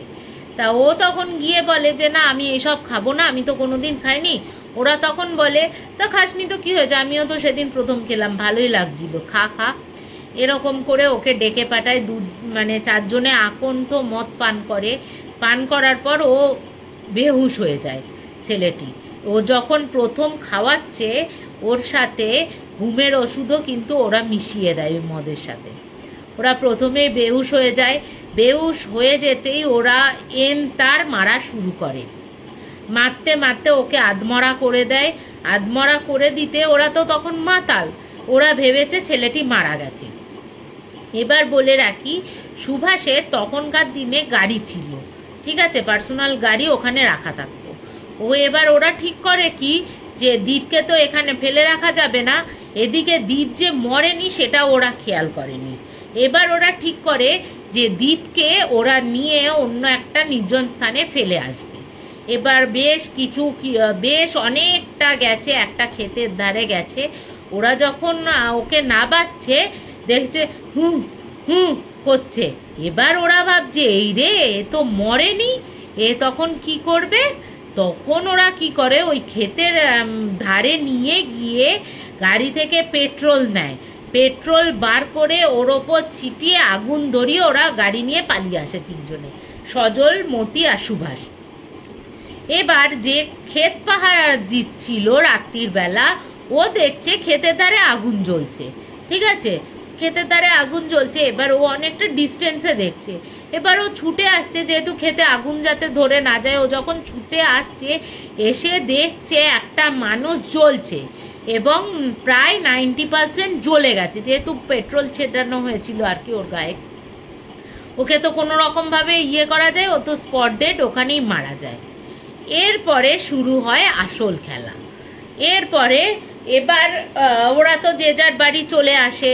এবার বডি তো পুলিশ নিয়ে চলে যায়, আইডেন্টিফিকেশন মানে ওরা ওরকম দেখায়। এবার অনেক দিন ধরে ছেলে বাড়িতে মানে যেদিন গেছে তারপর থেকে বাড়িতে আসছে না, তারাও পুলিশে জানায়। তারা বডি দেখে যে টুকরো জামা কাপড় বা হাতের কি ছিল, আংটি ছিল, ওই দেখে চিহ্নিত করে যে এটা দীপ, ঠিক আছে। এবার ওর মা বাবা যেহেতু মধ্যবিত্ত এবং দীপের যেহেতু একটা বোনও ছিল, ওরা ঠিক করে কে মেরেছে না মেরেছে ওরা অতটা গা করে না, এবং তখনকার দিনেও অত গা কিন্তু করতো না। তা ওরা ভাবে যে মেয়েটার বিয়ে দিতে হবে, তা অত পুলিশ কেস কাছারি কোর্ট কাছারি কে করবে, তার থেকে বরঞ্চ আমরা মিটিয়ে দিই। ওরা আর কেস করেনি। এদিকে মতি, সুভাষ আর সজল বেঁচে যায়, ঠিক আছে, পুলিশের হাত থেকে বেঁচে যায়, ওদের কিছু হয় না। ওরা তো পরবর্তীকালে আবার কলেজে আসা শুরু করে, কিন্তু প্রায় 1 সপ্তাহ বাদ থেকে, ওর মরে যাওয়ার 1 সপ্তাহ বাদ থেকে ওরা তিনজনে আর বাড়িতে টিকতে পারছে না। এই ঘটনাটা যখন আমাকে রাহুল কাকু বলছে, এই ঘটনাটা আবার কিন্তু সুভাষ নিজে মুখে রাহুল কাকুকে বলেছে, ঠিক আছে, রাহুল কাকুকে বলে তার পরিণতিও খুব খারাপ হয়েছিল। এবার বলছে ওরা শুতে পারছে না, সারাক্ষণ ওই জ্বলন্ত ওই দীপকে দেখতে পাচ্ছে, আর খালি বলছে আমার তো কোনো দোষ ছিল না, আমি তো কোনো কিছু বলিনি, ওই জ্বলন্ত অবস্থায় বলছে। এবার বলছে একদিন ওরা যখন কলেজে এসছে দেখছে চোখ মুখের অবস্থা খুব খারাপ, হ্যাঁ, তিনজনের অবস্থা খারাপ, চোখের নিচে কালি পড়েছে। তখন রাহুল বলছে কি হয়েছে তোদের, হ্যাঁ তোরা এরকম অবস্থা কেন? ওরা তখন তিনজনে বলে না একটু চাপ ছিল, ছিল, মতি আর সজল বলতে দেয় না। কিন্তু সুভাষ বলে জানিস তো দীপ মরে যাওয়ার পর থেকেই আমি ওকে জ্বলন্ত অবস্থায় খালি দেখতে পাই। এরপরে তো হলো, ওরা ক্লাস করলো, ক্লাস করে ছুটি যখন হয়েছে, সজল আর সুভাষ পেছনে ছিল, মতি কিছুটা আগিয়ে যায়। এবার বলে রাখি ওদের কলেজটা ছিল রাস্তার ওপরেই, ঠিক আছে। ও কোথা থেকে, তখন কিন্তু ফাঁকা, খুব যে ভিড়ভাট্টা ট্রাক ড্রাইভার যাতায়াত করছে তা কিন্তু নয়, ঠিক আছে। ট্রাক ড্রাইভাররা মানে কোথা থেকে একটা ট্রাক এসে মতিকে একদম ধাক্কা মেরে স্পট ডেড করে চলে যায়।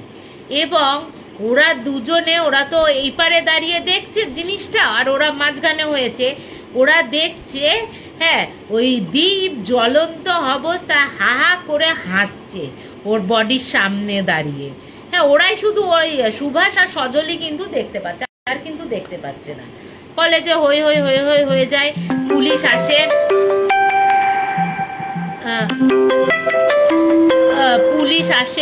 পুলিশ এসে তোমার পুলিশ এসে বডি উদ্ধার করে নিয়ে যায়। এরপর থেকে বলছে, এরপরে যখন একদিন সুভাষ বলছে যে আমি একদিন শুয়ে আছি, ঠিক মনে হলো কেউ যদি পেছন ফিরে শোয়, হ্যাঁ, তার পাশে যদি কোনো জ্বলন্ত কিছু এসে শোয়, তা তো বুঝতে পারবে পিঠ পুড়ে যাবে। বলছে এরকম জ্বলন্ত অবস্থায় দীপ আমার পাশে এসে শুলো, আমি এই পাশে ফিরলাম, দেখলাম পুরো খাটের এই পাশটা না ও শুয়ে রয়েছে লম্বাভাবে, আর আমার দিকে অদ্ভুতভাবে হাসছে। আর তারপরে হঠাৎ করে ও যখন মিলিয়ে যাবে, আমি যখন মনে মনে ঠাকুরের নাম জপ করতে শুরু করেছি, ও বলছে তোদের দুজনের এবার পালা, বলে ও মিলিয়ে যায়। এরপরে তো সজল এরপরে একদিন সুভাষ কলেজে আসে। কলেজে আসার পর সজল বলে আমার এখানে কোনো ইয়ে নেই, আজকে আমি বাড়িতেই থাকবো। সজল বলছে ঠিক আছে, আজকে আমার ক্লাস করতে ভালো লাগছে না, শরীরটাও ভালো নেই, আমি যাব, ঠিক আছে, আমি আজকে কলেজে যাব না। তো সুভাষ চলে আসে। এবার এসে কলেজ যখন শেষ হয়ে যায়, ও বাড়িতে যায়। বাড়িতে গিয়ে ও দরজা ধাক্কাচ্ছে, দরজা ধাক্কে দেখছে যে সাড়া পাচ্ছে না। সজলের নাম করে ডাকছে, ওকে কেউ সাড়া দিচ্ছে না, ঠিক আছে। এরপর আশেপাশের বাড়ির পাড়া প্রতিবেশীরাও এসে উপস্থিত হয়। দরজা ভাঙে, পুলিশকে খবর দেওয়া হয়। দরজা ভাঙে, দরজা ভেঙে দেখে কি ওর পুরো এইখান থেকে মাঝ বরাবর কেউ যেন এরকম ভাবে চিরে ভেতর থেকে নাড়ি বুড়ি যা কিছু আছে সব বের করে ওকে ঘাটটাকে মুচড়ে বডিটা পড়ে রয়েছে এই অবস্থায়। ওই দেখে তো সুভাষের অবস্থা কাহিল হয়ে যায়। সুভাষ তো এবার ওরা বলে যে ও তো বাইরেই ছিল, পুলিশ বডি নিয়ে চলে যায়। ওর মা বাবাকে খবর দেয়া হয়, ওর মা বাবাও আসে। এসে তো ওরাও বুঝতে পারে না কিভাবে মারা যায়, এরকমভাবে কে ছিল। এদিকে সুভাষের ওপর পুলিশের যায়, কিন্তু গিয়ে দেখা যায় যে না, সুভাষ কলেজেই ছিল। পাড়া প্রতিবেশীদের খবর, পাড়া প্রতিবেশীরাও বলে না, ওরা ডাকাডাকি করছিল, এসছিল। তাই এই করে সুভাষও বেঁচে যায়। কিন্তু ওই বাড়িতে ও আর থাকতে পারে না। ও বলে আমি আর থাকতে পারছি না। এরপরে ও তখন রাহুলের বাড়িতে গিয়ে ওঠে। রাহুলের বাড়িতে, রাহুল কাকুর বাড়িতে ওঠে। রাহুল কাকুর বাড়িতে গিয়ে তখন ওর মাকে একটা চিঠি লিখে বলে তোমরা আসো, কেউ একজন আসো, এসে আমাকে নিয়ে যাও এখানে, আমি এখানে করতে পারবো না, থাকতে পারছি না, এই হয়ে গেছে। সমস্ত কিছু ডিটেলে জানায়। ও এবার রাহুল কাকুর বাড়িতে থাকে। এবার রাহুল কাকুর বাড়িতে থাকতে থাকতে ও কিন্তু দীপকে দেখেই যাচ্ছে। ও যত বলছে যে আমি দেখতে পাচ্ছি না, কোথায় দীপ, কি হয়েছে, তুই ভুলভাল বলছিস, ও কিন্তু বলে। এবার ওকে বলে সত্যি ঘটনাগুলো ওকে বলে, রাহুল কাকুকে যা যা করেছে, ওরা যা যা কাটুক করেছে সমস্ত কিছু বলে। যখন বলে ওরা কিন্তু 3rd ইয়ারে উঠে গেছে, ঠিক আছে, অলরেডি 3rd ইয়ারে উঠে গিয়ে 4th ইয়ারে যাবে আর কি, তখন শেষের দিকে 3rd ইয়ারে। এরপর ও তখন বলে না, এরপর ওর মা বাবা আসে, সুভাষের মা বাবা আসে, নিয়ে চলে যায়। কিন্তু বেশ কিছু বছর পর মেঘারই নাকি কোনো ওইদিকে ছিল বা কোনো আত্মীয় স্বজন ওকে খবর দেয় সুভাষ নাকি গায়ে আগুন দিয়ে মারা গেছে। হ্যাঁ, তা এই খবরটা পায় এবং ওই একটা ডায়েরি পায়, ওইখানে নাকি দীপের হাতের লেখা পাওয়া যায় যে দোষটা আমি করিনি সেই দোষের কারণে তোরা আজ মেরে ফেললি, আজ আমার আত্মাটা মুক্তি পেল তোদের 3 জনকে সাথে নিয়ে। এই কথাটা ওই ডায়েরিটায় লেখা পাওয়া যায় এবং সেটা পাওয়া যায় হচ্ছে দীপের হাতের লেখা পাওয়া যায় সুভাষের বাড়িতে, ঠিক আছে। ও যে গায়ে আগুন দিয়েছে, তখন বাড়িতে কেউ ছিল না, গায়ে আগুন দিয়ে ও মারা যায়। পরবর্তীকালে ও আবার দীপের মানে রাহুল কাকু ওই সুভাষের বাড়িতে গিয়ে আবার করে, ওই ডায়েরিটা দেখে যে হ্যাঁ সত্যি দীপের হাতের লেখা, এটা সমস্ত খোঁজ খবর করে। তো বলছে যে ভাবো যে সত্যি তো, তার তো দীপটার কোনো ছিল না, হয়তো রাগের চোটে মারধর তোরা করতে পারতিস, জানে কেন মেরে ফেললি। তা এটা শুনে আমার কিন্তু খুব ভয় লেগেছিল যে প্রেতাত্মার প্রতিশোধ, যে সত্যি ওর 3 জনকে যে মারলো সেই 3 জনকে ওর নিয়ে চলে গেল। তা আজকে অনেকক্ষণ বলে ফেললাম তোমাদের, তা কেমন লাগলো আমাকে একটু জানিও। হ্যাঁ, দীপ্ত প্রকাশ দা বলছে তখন এই হিউমিলেশনটা অনেক বেশি ছিল, একদম বেশি ছিল। বেশ হয়েছে, ঠিক হয়েছে, যেমন কর্ম তেমন ফল। হ্যাঁ সুদীপ্তাদি যেমন কর্ম, তাদের তো মেরে ফেলার দরকার ছিল না। তোর ফিলিংসটা তুই বলেছিস, তোর মেরে ফেলার কি দরকার ছিল তোদের তিনজনের? আর বাকি তো তোর তো কোনো মানে সজল আর মতির তো কোনো ইন্টেনশনই ছিল না দীপকে মেরে ফেলার, কেন তোরা ওস্কাতে গেলি? তা কেমন লাগলো? দাদা ভাই বলছে খুব ভালো লাগলো, থ্যাংক ইউ। তাপসীদি বলছে বেশ ভালো বেশ ভয়ঙ্কর গল্প, থ্যাংক ইউ তাপসীদি। সোমশুভ্রদা বলছে খুব উপভোগ করেছি, থ্যাংক ইউ। তা আজকে আমি এখানেই শেষ করছি, তা আবার কোনো এক লাইভে তোমাদের সাথে দেখা হবে। বলে রাখি, আমরা যতদিন বিচার না পাচ্ছি অভয়ার বলো তিলোত্তমার বলো, ততদিন কিন্তু আমাদের প্রতিবাদ চালিয়ে যেতেই হবে, ঠিক আছে? আমাদের এই প্রতিবাদটা নিজেকে ভেতরে আগুনটা জ্বালিয়ে রাখতেই হবে, বিচার তিলোত্তমাকে দিতেই হবে। এই বলেই আমি শেষ করছি। তাপসীদি বলছে কিন্তু খুব ভালো লাগলো, থ্যাংক ইউ। কাকলিদি বলছে খুব ভালো লাগলো। দীপ্ত প্রকাশ বলছে খুব একটা অন্যরকম ঘটনা, বেশ ভালো লাগলো, থ্যাংক ইউ। দাদাভাই বলছে আবার আসার আমন্ত্রণ রইল, থ্যাংক ইউ। আবার আসবো দাদাভাই, যখন বলবে তখনই আবার আসবো। তা আজকে এখানেই শেষ করছি। গুড নাইট, শুভরাত্রি। তোমরা হোক প্রতিবাদ, হোক প্রতিরোধ, একদম। এখানেই আমি শেষ করছি। নমস্কার, শুভরাত্রি। তোমাদের আমি অ্যান্সারগুলো দিচ্ছি তারপরে।